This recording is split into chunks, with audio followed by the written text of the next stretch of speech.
സ്ത്രീകൾ അരക്കെട്ടും മാറിടവും പുറവും കത്തികൊണ്ട് വരയും, ചാരം പൂശിയുണക്കും. ഈ വടുക്കൾ സ്ത്രീ സൗന്ദര്യത്തിന്റെ ലക്ഷണങ്ങളാണ്. അരക്കെട്ടിൽ ഏറ്റവും കൂടുതൽ മുറിപ്പാടുള്ളവർ ഏറ്റവും സുന്ദരികൾ. തലമുടിയിൽ ചായം പൂശും, കഴുത്തിൽ കല്ലുമാലകൾ, അരക്കെട്ട് മാത്രം മറയ്ക്കുന്ന വസ്ത്രങ്ങൾ.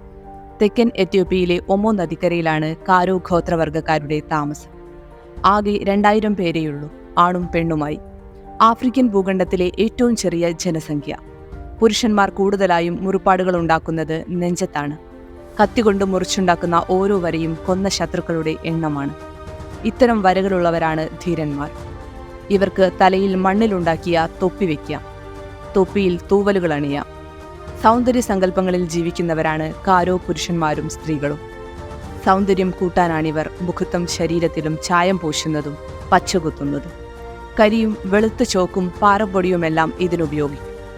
ആണും പെണ്ണും മുടി പലതരത്തിൽ അലങ്കരിക്കും. അന്തസ്സിന്റെയും ധീരതയുടെയും ലക്ഷണങ്ങളാണ് പുരുഷന്മാർക്ക് മുടിമെടച്ചിൽ.